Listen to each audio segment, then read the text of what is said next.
오늘 주신 하나님 말씀은 역대상 24장 1절에서 31절까지입니다. 시간 관계상 1절부터 6절까지 그리고 19절부터 31절까지 읽도록 그렇게 하겠습니다. 아론 자손의 반차가 이러하니라. 아론의 아들들은 나답과 아비후와 엘르아살과 이다말이라. 나답과 아비후가 그 아비보다 먼저 죽고 아들이 없으므로 엘르아살과 이다말이 제사장의 직분을 행하였더라. 다윗이 엘르아살의 자손 사독과 이다말의 자손 아히멜렉으로 더불어 저희를 나누어 각각 그 섬기는 직무를 맡겼는데 엘르아살의 자손 중에 족장이 이다말의 자손보다 많으므로 나눈 것이 이러하니 엘르아살 자손의 족장이 16이요 이다말 자손은 그 10주의 집을 따라 8이어라. 이에 제비 뽑아 피차에 차등이 없이 나누었으니 이는 성소의 일을 다스리는 자와 하나님의 일을 다스리는 자가 엘르아살의 자손 중에도 있고 이다말의 자손 중에도 있음이라. 레위 사람 느다넬의 아들 서기관 스마야가 왕과 방백과 제사장 사독과 아비아달의 아들 아히멜렉과 및 제사장과 레위 사람의 족장 앞에서 그 이름을 기록하여 엘르아살의 자손 중에서 한 집을 취하고 이다말의 자손 중에서 한 집을 취하였으니 19절부터입니다. 이와 같은 반차로 여호와의 전에 들어가서 이스라엘 하나님 여호와께서 저희 조상 아론에게 명하신 규례대로 수종들었더라. 레위 자손 중에 남은 자는 이러하니 아므람의 아들 중에는 수바엘이요 수바엘의 아들 중에는 예드마야며 레아마가에게 이르러는 그 아들 중에 족장 이시아요 이스라엘의 아들 중에는 슬로못이요 슬로못의 아들 중에는 야하시요 헤브론의 아들들은 장자 여리야와 둘째 아마랴와 셋째 야하시엘과 넷째 예가무함이요 우시엘의 아들은 미가요 미가의 아들 중에는 사밀이요 미가의 아우는 이시야라 이시야의 아들 중에는 스가랴며 무라리의 아들은 마알리야 무시요 야시아의 아들은 분노니 무라리의 자손 야시아에게서 난 자는 분노와 소함과 삭굴과 이불이요 마알리의 아들 중에는 엘르아살이니 엘르아살은 무자하며 기스에게 이르러는 그 아들 여라무엘이요 무시의 아들은 마알리와 에델과 여리못이니 이는 다 그 족속대로 기록한 레위 자손이라. 함께 읽겠습니다.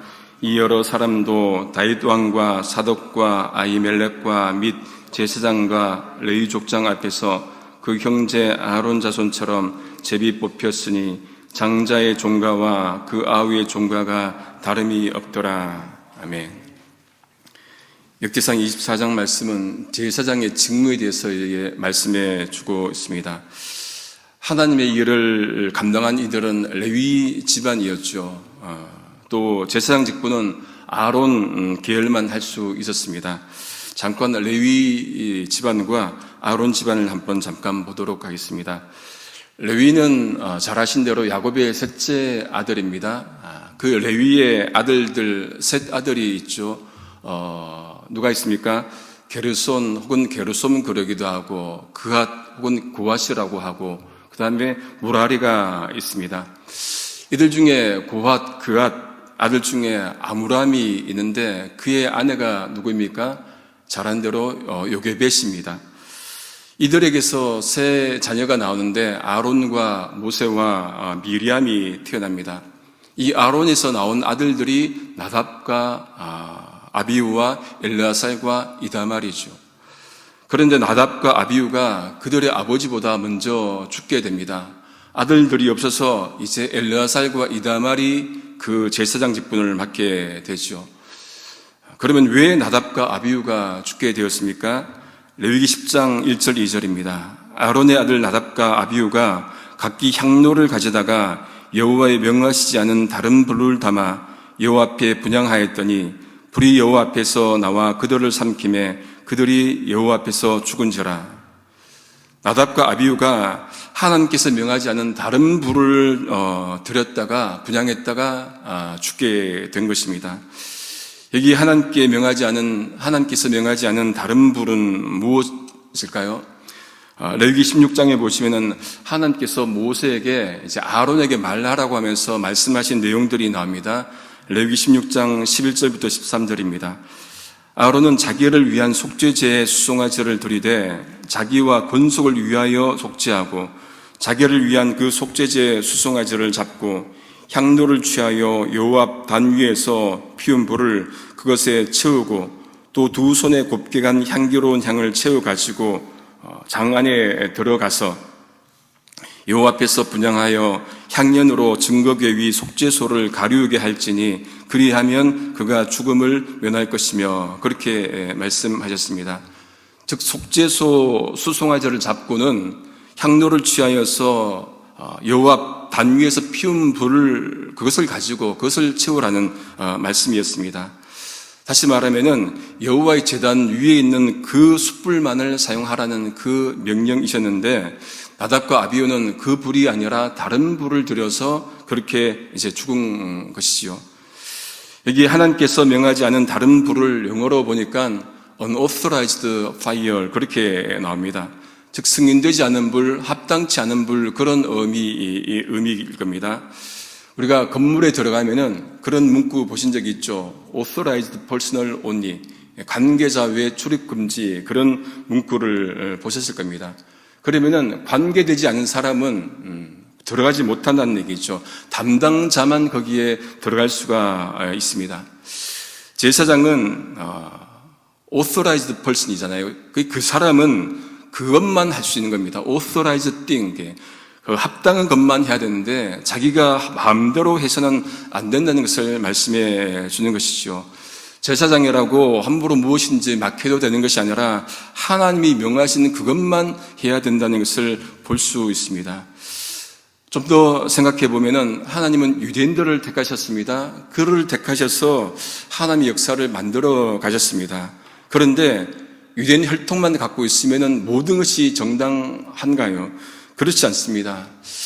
하나님께서 보내신 아들 예수 그리스도를 믿어야 하는 것입니다.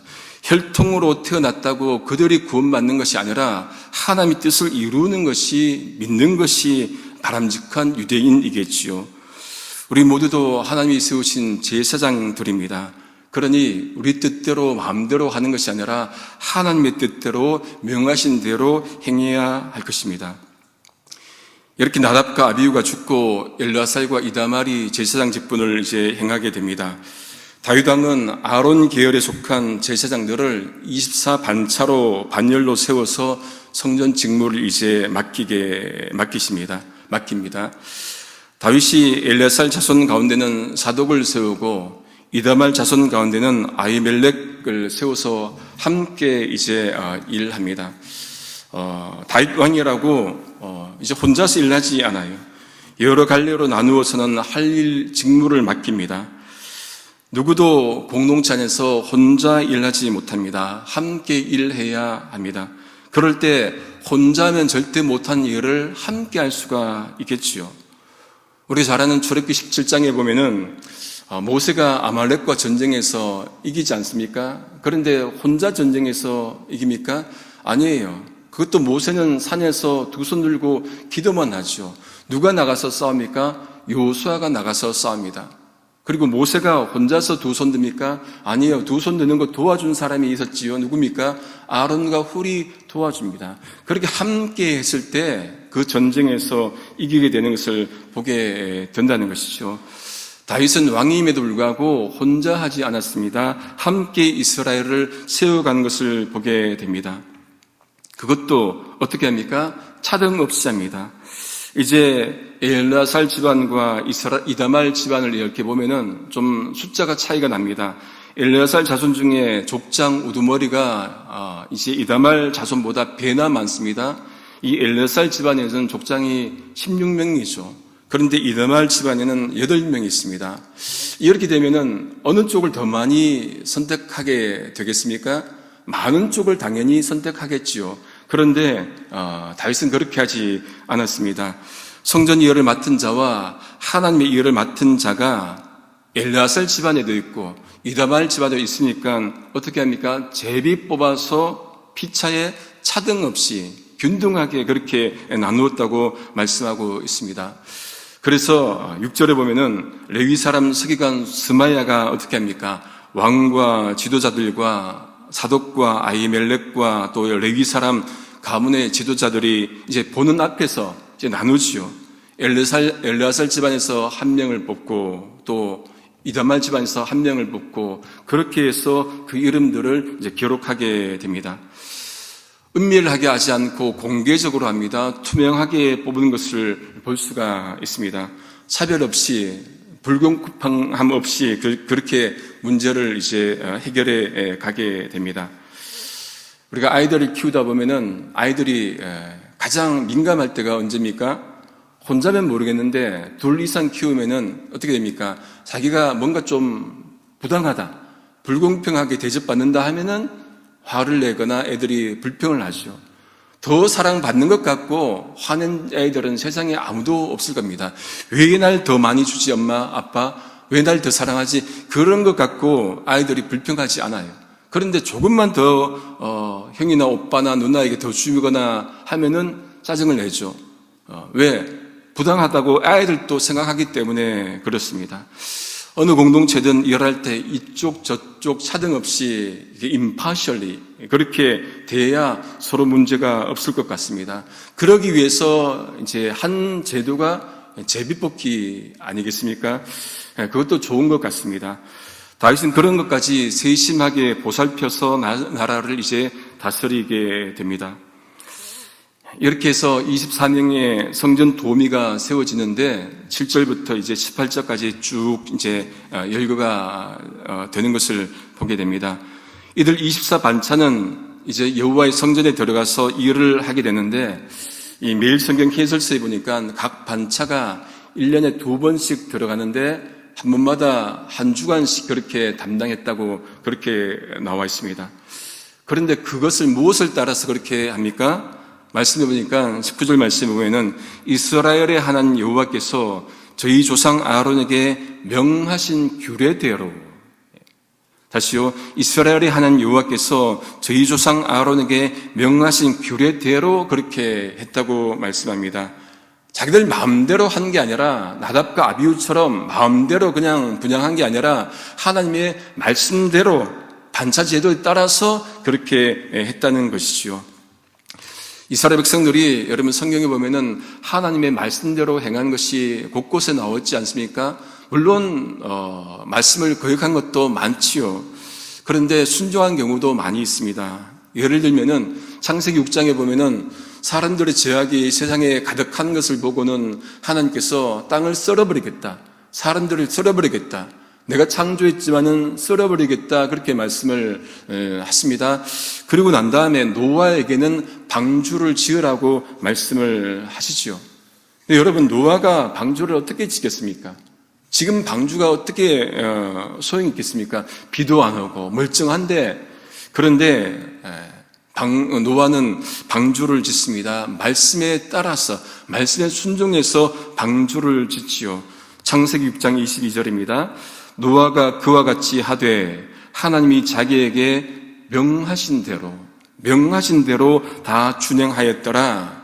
하나님께서 말씀하신 그 뜻대로, 그 말씀대로 행했다는 거예요. 사람들이 뭐라 했겠습니까? 저 왜 방주를 짓지?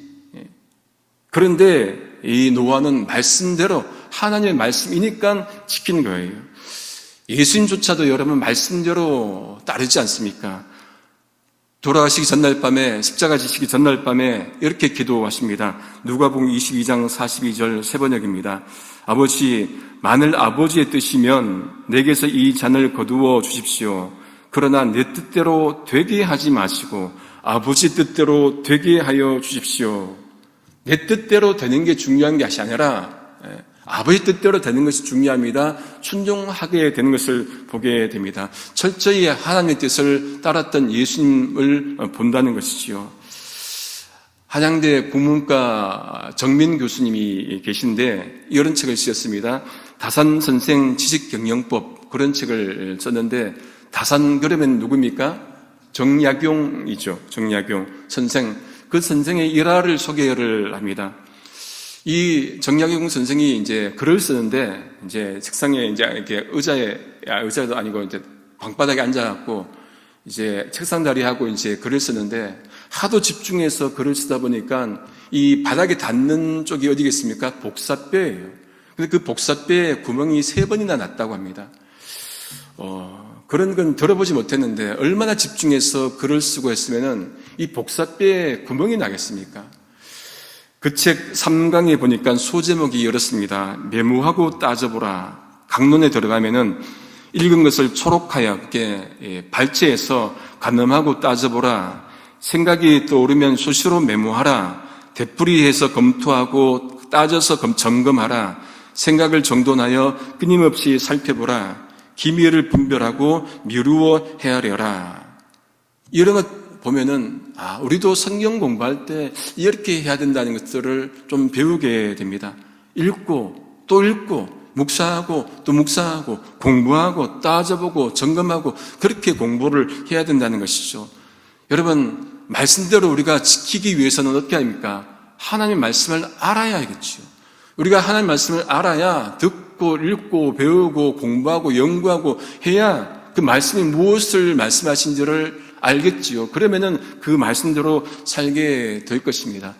우리가 일상에서 말씀대로 산다는 것 쉽지 않습니다. 그런데 우리가 듣고 읽은 말씀을 우리가 기억해서 사는 것 아니겠습니까? 그래야 일상에서 조금이라도 말씀대로 살아보려고 몸부림이라도 치겠죠. 그러기 위해서 말씀 묵상 많이 하셔야 합니다.